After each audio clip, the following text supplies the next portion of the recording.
Okay na po ba? Diyan lang muna kayo. Ako kukuha. Tinago ko pa eh. Kasi kinakabahan din ako eh. Tara. Tara.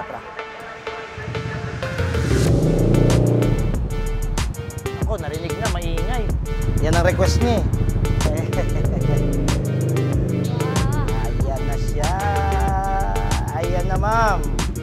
Wow! Diba?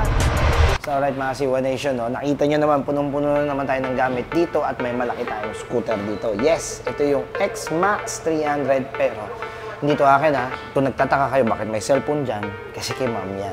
So itong build na to medyo magiging interactive kasi kasama natin si ma'am. Siya mismo yung mamimili at titignan niya kung paano natin ikakabit dito sa X-Max niya yung mga pina-pre-shopping niya sa akin. So ma'am, kaway-kaway ka dyan. So tara, umpisahan natin to.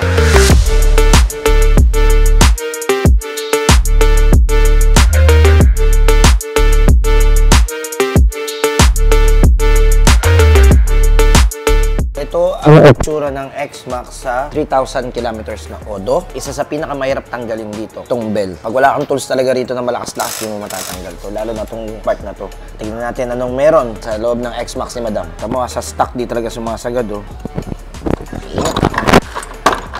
Bell, ube na. Lining, hindi lahat kumakapit. Sa stock. Belt, bago pa to, nakakaya naman kung masira to. Torque drive, okay pa. Hindi rin sumasagad, oh. Maganda na pala yung stock nila, eh. Tuyo na rin yung graso. So, pag ginayaan nyo itong matuyo ng matuyo, maninikit to ng maninikit. Pag nanikit na nanikit yan, magkakaroon ng friction. Pag nagkaroon ng friction, iinit. Pag uminit, mababawasan yung performance. Pag babawasan yung performance, mas laspag yung pyesa ninyo. Pero for the meantime, linis muna.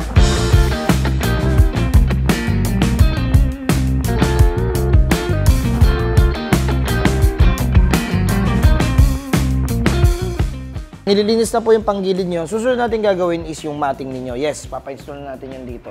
So ma'am, ito yung ni-request yung matting, yung makapal na alloy for X-Max. 4-piece, katulad ng N-Max. Kaya tara, pakabit na natin ha.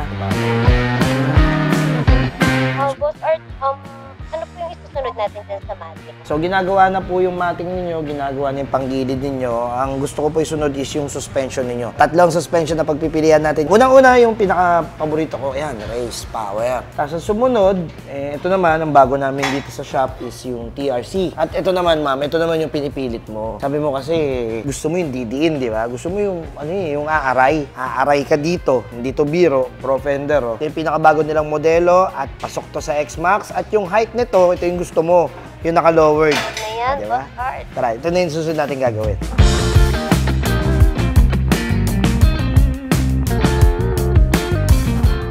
So, ma'am, ito na yung ni-request nyo na matting, oh. Tignan nyo, kakaiba talaga siya, oh. So, may matting na siya, may crash guard pa, tapos may lalagyan pa tayo ng auxiliary light. So, sinecure na rin namin yan, at medyo dito sa part na to, nagdududa kami. Pero yun nga, siyempre, kami na bahala dyan.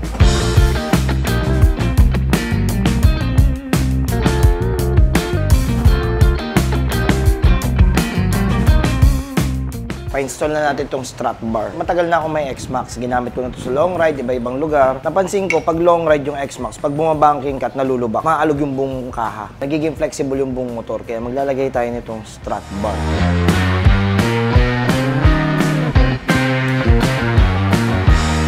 Since ginagawa na rin natin yung sa strut bar, sabay na rin natin itong suspension kasi harap-likod na rin yan eh. Ang gusto ni ma'am, lowered. Teka lang, tawagan natin si ma'am. Okay, ma'am. Ito na po. Hello, ma'am. Hello, boss. Ayan. So, hello po. Ayan, ikot ko lang. Suspension na po tayo. Ano po bang final choice nyo? Ako sana yung medyo pang... Ito po bang TRC kakabit natin? O ito pong pro fender? So, ma'am, sabi ko sa'yo, hatawin ka nito, hindi biro to. Yung pro fender na lang, Boss Art. Ano, ma'am? Sure ka dito? Ito na. Yes. Ito na lang daw, tol. Pro fender daw ang gusto ni ma'am. So, yan. Tingnan natin ano meron sa loob. Ang ganda ng box nila, pang kotse, oh. Okay. Walang spring. Nasaan spring nito? Ayun! Nasa ilalim. Ito rin yung pang-ikot niya, tol. Hawakan mo. Yan ang gusto ng customer, eh. Pang-diinan daw. So, susugatan natin yung bulsa niya. At meron siya ni-request, so, backrest daw. So, ang gusto ni ma'am, since malaki naman daw yung compartment niya, minsan lang naman daw siya nandun sa Pilipinas at hindi niya naman daw dadali ng buong bahay niya. Gusto niya raw ng ganito, Pero may sandalan sana para dun sa kanyang pamangkin. So, yan. Naka-mount yan together. Ano to? Ikabit mo na to. Okay, ah. Solid, ah. Eh, siya sabi ko, tignan nyo gano'n kasolid tong ibabaw, oh.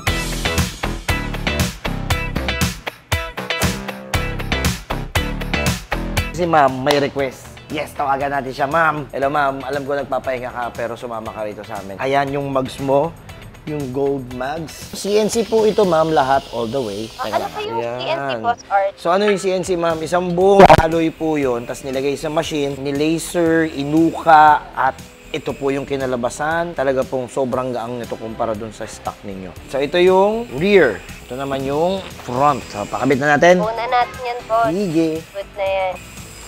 Pogi. CNC.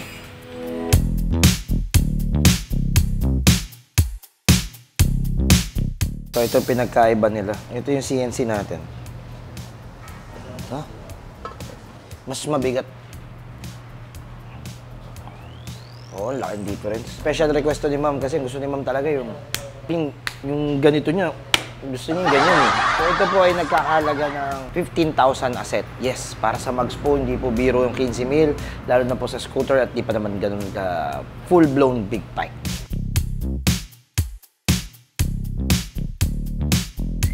Kinakabit na nila yung mugs. Ang problema sa unahan, apektado yung preno. So, pag kinabit na nila yung mugs, kakabit na rin natin yung TRC na caliper dito, pati yung race power na brake master, testingin na natin. So, ito ilalagay natin, 4-pot na TRC caliper dito sa ating X-Max. Dito yan.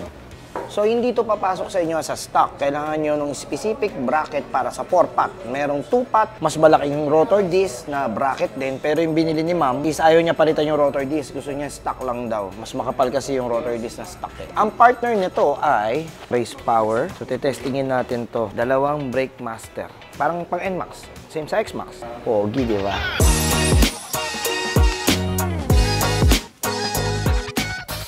Nasa kalahati na kami ng build namin para dito sa X-Max. In-install na namin yung mugs, yung base plate nilagay na din namin. Inayos na din namin yung wiring at bilin M5 at G-Star horn. Medyo may dami-dami pa kaya tumulong na din ako sa pag-install para mas maaga naming matapos itong X-Max na ginagawa namin.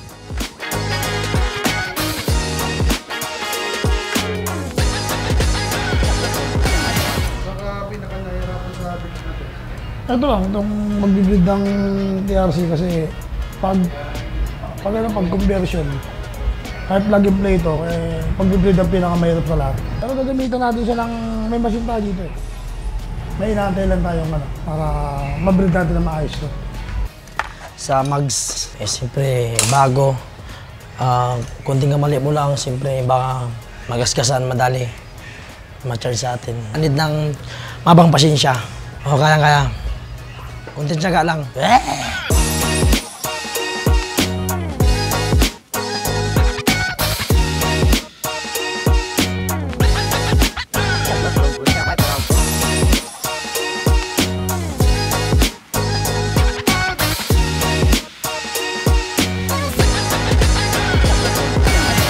So guys, natapos na yung motor ni Madam.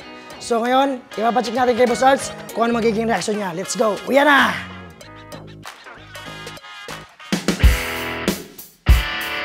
So at mga Siwa Nation, nandito tayo sa location kung saan pinadeliver ni Madam yung motor niya. So from Cubao, diniretso dito, tapos sumakay na lang ako along the way. Pero hindi ko pa nakikita yung pinaka-output nila.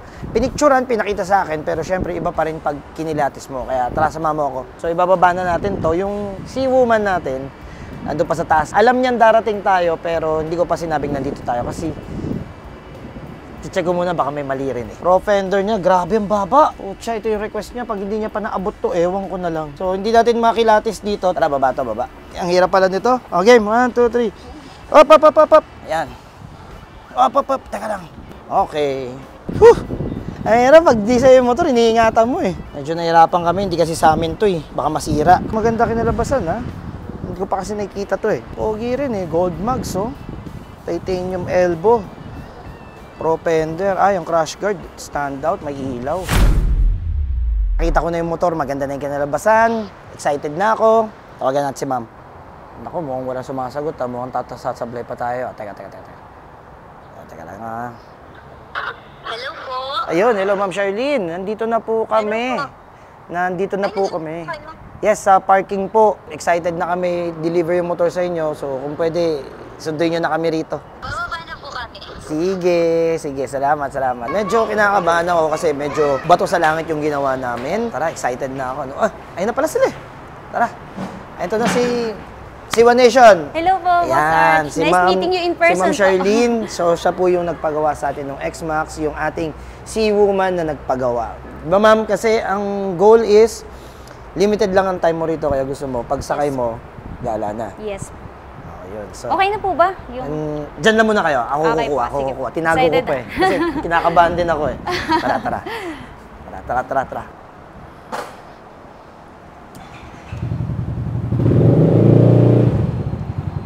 Ako, narinig na, maingay. Yan ang request niya eh. Wow. Ayan na siya. Ayan na, ma'am. Wow. Diba?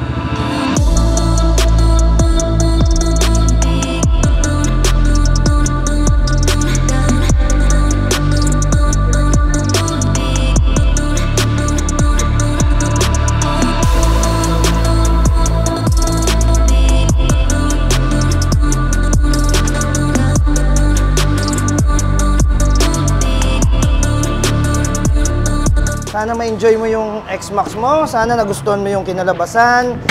So, Wow. ito yung mga ni-request mo. Yung mga tiniis nating pyesa, katulad nito, ma'am. So, ito yung sa mags, yung ni-request ni ma'am. Kasi sabi ni ma'am, ayaw niya raw nung stock. Yung problema niya, hindi niya alam sa nahanap ng pang X-Max. Kasi medyo malaki na to. Kaya ito, pina-pre-order pa ni ma'am from Indonesia. Indonesia namin to kinuha. Medyo pricey kasi gusto mo yan. Yes. Wala namang problema. Maganda naman kinalabasan. Tapos ma'am, ito yung ni-request mo rin. Sabi mo, ayaw mo ng race power. Ayaw mo ng TRC. Ito, yung Pro Fender nilagay natin. So, kayo na magtimpla ma'am kung ano yung gusto nyong tigas at lambot. Okay po. Appreciate mo siya from far away. Ang ganda. Oo. Wala, nasa speechless ako. Yan. Kasi halos lahat ng request. Doon. Tapos, ito yung problema ni ma'am. Ang X-Max is matangkad, di ba ma'am? Yes. So As ma'am, a sukatin mo. 4'11" person. Nilowered ko yan para sa inyo. Pag di mo pa naabot yan, sauli mo na lang. As a 4'11" person, yeah. O, di ba? Hala. Abot na abot. Kayang-kaya. Pwede na mag-long ride. Pwede na mag-long ride. Yes. Tapos yung ni-request mo, kasi yung pinsan mo, sabi mo, gusto sumama mag-long ride. Yes po. O, ito yung request natin para sa pinsan nyo. Testingin mo nga kung masasandalan mo to. Di, pwede na. Marilaki na this. O, di ba? Wow. Bababa lang ng konti yan. Hawak ko naman eh. Ayan. Hindi, sige, okay lang. Yan. Parang ang laki pa rin para sa inyong dalawa. Parang kasya pa yung isa. Parang kasya pala isa pang tao eh. Yung na-request mo rin na ilaw, ito na kinabit na natin sa crash guard. Kasi nga sabi mo yung stock nito, mahina. Yes, medyo malabo rin kasi yung mata ko. So, mas gusto ko yung mas maliwanag, lalo sa gabi. Teka, pababain muna natin yung pinsan mo. Sorry. Oo, yan muna yung pinsan mo. Sorry. So, hayaan muna natin si ma'am na i-appreciate yung motor niya, ma'am. Ayusin ko muna yung mga bills natin doon, yung pag-usapan. Mag-enjoy ka muna sa X-Max mo. So, suluhin mo muna to, ha? Ikaw muna dyan, ha?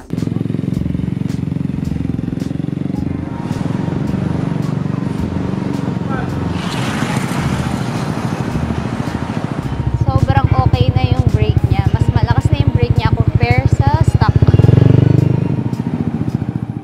Sobrang nasa-speechless ako kasi halos lahat ng nirequest ko kay Boss Art. Kahit through video call lang kami nag-usap about dun sa mga gusto ko ipabago dito. Sobrang mas nag-exceed pa siya sa expectation ko. Lalo na yung windshield kasi yung stock niya is medyo mataas. Para sa akin, medyo naiirita ako kapag nakatingin ako sa kalsada. So, nagustuhan ko yung ginawa ni Boss Art dito sa windshield. Yung side mirror pala, no, kasi yung stock niya is nandito. Since maliit ako, medyo sobrang lapit niya sa akin kapag nagda-drive ako. So, pinapalitan ko rin siya kay Boss Arch. Mas maganda yung view ko kapag nagda-drive. Kita ko yung mga nasa gilid ko. Tsaka yung MBL pala.